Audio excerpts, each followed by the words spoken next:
Today I'm going to cover compressors. I've been getting asked a lot on compressors, what compressor I used for my project, the Nova project, and I decided to put up this video and explain what compressors I used. And what I plan on doing for this video is I'm going to tell you the compressor that I used, and I'm going to briefly describe what I used that compressor for, so that if you wanted to go back into my previous videos, the earlier updates, you can get a rough idea, or pretty good idea, on the compressor's ability for the project that I actually used it for. Now, in total, I used 3 compressors, and the last one, of course, is the largest one. As I went with the project, I kept getting better compressors because I started getting more in depth with what I was doing. The very first compressor, and that's what I'm going to start off with, the very first compressor when I first started taking on this project, the Nova, was a small Craftsman, maintenance-free, 15-gallon compressor. That's it, just the basic compressor. In a few moments you'll see a picture of that compressor, of the motor, so that you can get an idea of its rating, SCFM ratings, its horsepower, and the capacity. It was a 150 psi 15-gallon compressor, and very low SCFMs. So that's coming up right now.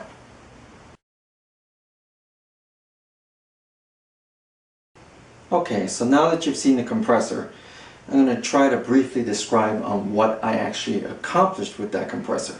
Basically, that compressor lasted me from the very beginning of the Nova updates, from, I would say, from number 1 all the way up to where I did the doors. The last job that I did with that small compressor was I used a sandblaster, a portable sandblaster, and I did the doors. That was the last thing I did before the compressor actually exploded on me. So basically, and show you the car so that you get an idea. Basically, that compressor enabled me to paint the entire shell with epoxy a couple of times and with the high build primer. That's what that compressor was able to do. It did the shell completely. It also did the firewall. It's all covered up now, so I don't get it all full of dust, but it did the firewall, but only up to the high build primer.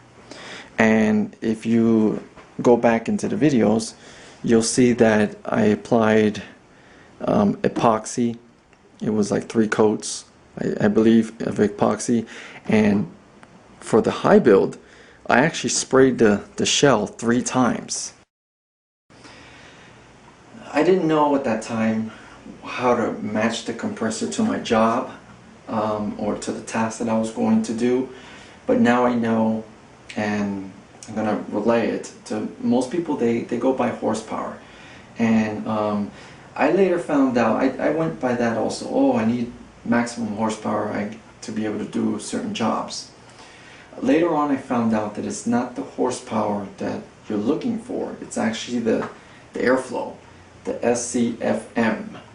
And the basic rule is you have to think about the tool that you're going to use, and you know, out of all the tools that you're going to be using that are pneumatic, that are, you know, for air, you want to look at its SCFM requirements. And out of all those tools, you look at the one that's going to actually take up the most SCFMs. And then you buy a compressor that would at least do that amount of airflow. And so that is how I buy the compressor now. But back then I didn't know that. that might be something that you could look into.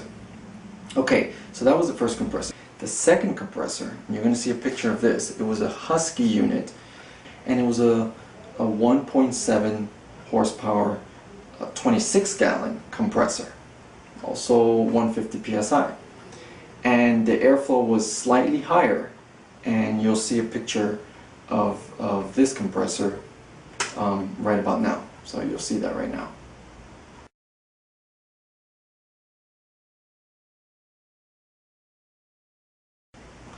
Okay, so you saw the compressor, and let you know what that compressor actually did. That compressor, and I'll show you right now, that compressor did the deck lid inside and out.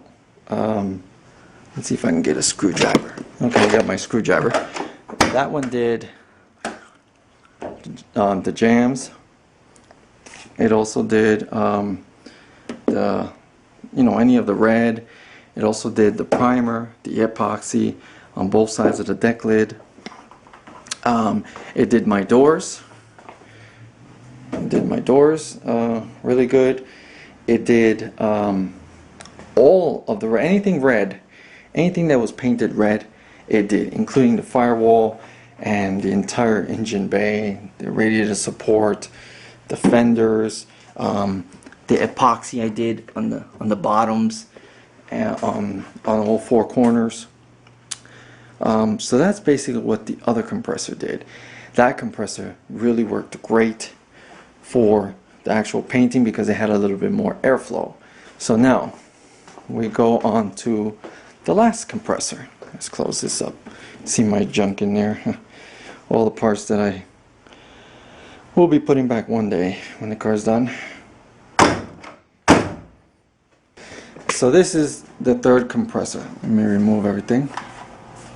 And it's a 60-gallon compressor, and here are the specs, so you can see, and you can see the SCFMs are a lot better. And I wish I can get a pump that had that type of SCFMs but didn't come with a 60-gallon tank. Maybe 30-gallon would be nice, but you're not going to find a pump that's going to pump out that much SCFMs on a 30-gallon tank. That's just the way it is. So there's a bigger compressor, and of course with these big compressors, they have a very big motor and they need a lot more power than just a standard outlet. You can't stick this compressor in a standard outlet. You need a higher voltage outlet.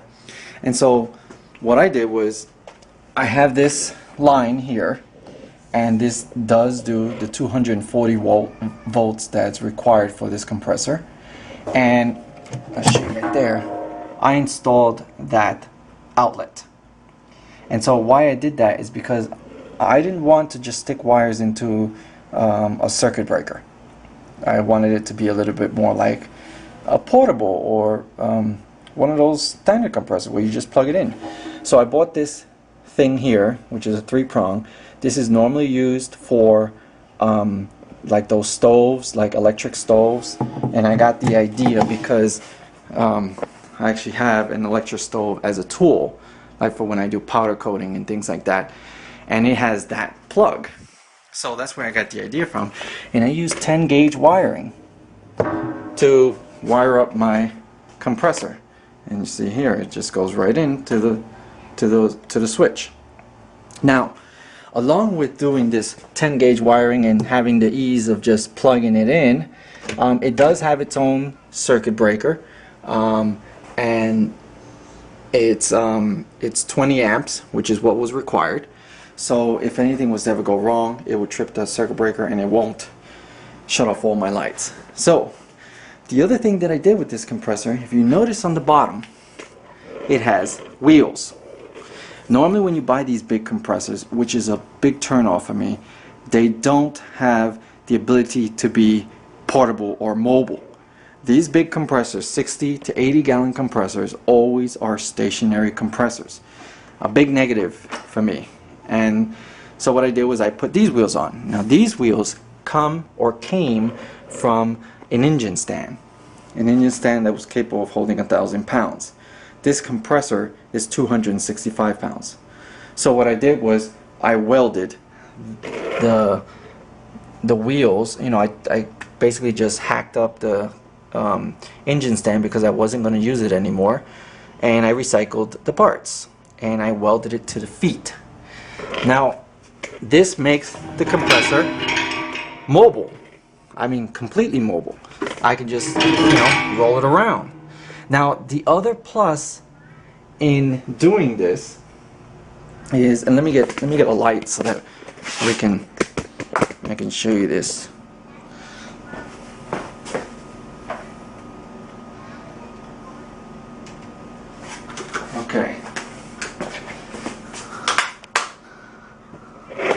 Okay, got me a light. The plus is that you see these compressors come with 3 feet, 1 in the front and 2 in the back, or well, actually 1 in the back and 2 in the front. And by putting these wheels on, it actually made this feet into this wide foot, and in the back I welded it to the 2 feet that were in the back, and it made it one large foot. And so what that does, it stabilizes this compressor. And now these compressors are always top heavy, and so they easily tip over. By adding this, it's no longer of an issue because it's not going to tip over. I mean, it has a lot more stability. And so it was welded, and you can see here are my ugly welds. And so welded along the whole side, the best that I could in there, and then on the bottom, all around, just to make sure it was good and solid. And I did that to the other side, and you can see here I added a bracket because I needed to make this higher because these wheels rotate, so that I can, you know, kind of swivel it around and kind of guide it. I didn't just want 4 of these wheels because then it would just go in a straight line, so I wanted a little bit more flexibility in a turning. And so you'll see this too, and all these parts came from the engine stand. Now if it can withstand an engine weighing 1,000 pounds, there's no problem with this compressor. So I knew that this was good steel. So that might be something you guys might want to do to your compressor, make it mobile. And because it's with a cable, I can move it around. That's the beauty of this compressor. I can just push it. So those are the compressors. That's my little explanation of the compressors that I used. It was a question that was asked of me, and I hope that I was able to answer that question. Now I wanted to explain something about the compressor, the size and everything. Whenever you go to buy a compressor, it's actually measured in the tank size. So let's say you go buy a 15-gallon compressor. Whenever you get a low amount of gallons for the tank, it's always going to be accompanied by a pump, a compressor motor that can put out less SCFMs. So the bigger the compressor, as far as the gallons, the better the compressor motor. So if you get an 80-gallon compressor, the motor is going to put out a lot more SCFMs than a 30-gallon compressor, for example. So that's the only thing. And so when you're looking for the SCFMs, keep in the back of your mind that the smaller the tank, the less SCFMs you're going to get. I mean, if I could buy a compressor motor by itself and then put it on an 80-gallon tank, then I would get a better compressor motor. But we don't really have that option when we go out looking for compressors. So we're kind of limited in the amount of compressor we can buy by the price that it's set at. I mean, if the tank is bigger, it's going to have a better motor and it's going to have a higher price. Basically, it becomes a concern for how much compressor you need when you're doing things like painting and maybe using a DA sander or something like that. I didn't use any of those things. I didn't use any DA sander. I did use the HVLP gun, but I didn't use a DA sander or any type of sander that consumed air because, well, I didn't have enough compressor at the time. So I used a mouse sander, or I used elbow grease, just worked hard in getting, I block sanded the car by hand. I didn't use any machines at all to do any of the body work. I pretty much did it by hand. So the major reason was because I didn't have compressor to have the ease of getting one of those jitterbugs or any of those machines. So I hope that this video helps with the compressor and with the answer to the question, what compressor did I use for my project? And so hopefully this answers the question. If you like the video, subscribe, give me the thumbs up, leave comments, that's always appreciated. And as always, thank you for watching my videos.